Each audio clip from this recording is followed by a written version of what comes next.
I just got back from an amazing healing conference that is affiliated with Andrew Womack Ministries. Now, of course, as usual, at these wonderful conferences, a lot of people left with profound healings and amazing miracles. At the same time, a lot of people left very discouraged and disappointed because they had not received their healing. Now, I had this question because it bothered me many years ago. And I remember asking the Lord at one of these conferences, I said, Lord, why are 50% or more of the people that attend something this amazing, why are they leaving without their healing? And the Lord decided to show me instead of tell me. Here's how he showed me. He actually told me, I want you to go pray for this couple's little girl. Now, this couple was from a different country. Later, I found out that they had driven, flown, etc., hoping and expecting that their little daughter, 3-year-old, would receive her healing. Now, I can't remember at the time exactly what was wrong with her, but it was a very severe disability. Long story short, when I asked the parents if I could pray for her, the parents said yes. They were desperate because the conference had ended and they were walking away feeling empty. So as I went to go lay hands on her to pray for her, because they gave me their permission, their little daughter started to manifest this supernatural strength.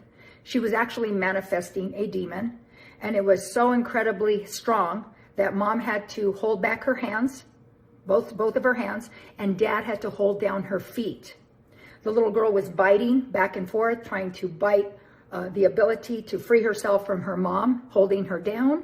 And at the time, I was wearing this bracelet to the conference, and she ripped it right off of my wrist, and she was fighting tooth and nail against receiving this healing because it was actually a demon. Now, one of the reasons a lot of Christians do not receive healing, it's not the only reason, but it is a good reason, and oftentimes it is a significant reason why Christians don't receive their healing, is because their healing is attached to deliverance. You see, as the body of Christ, we have to quit separating healing and deliverance. They are both part of our inheritance. It's not about going to get one or the other. It's about receiving both. And to clarify, let me just share this with you, and this will make sense. If you get healed from back pain, by default, aren't you getting delivered from the symptom of pain? If you get delivered from autoimmune or from the symptoms that are causing autoimmune, doesn't that by default mean you've been healed from autoimmune? See, in the body of Christ, we say, I'm going to go to a healing conference. I'm going to go get deliverance ministry. And a lot of times we are sabotaging the very thing we desire most because we lack understanding.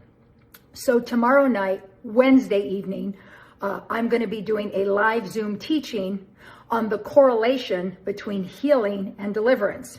The topic for tomorrow night's call is how to cast out a spirit of infirmity.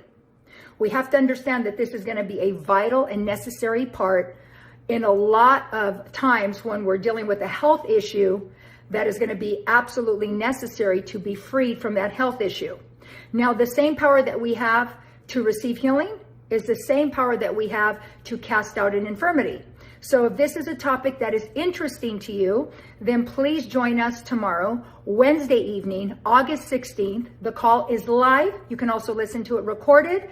Just make sure you go to our website for more details, and we will see you tomorrow night on the call. And the whole premise of the call is that so you are not lopsided.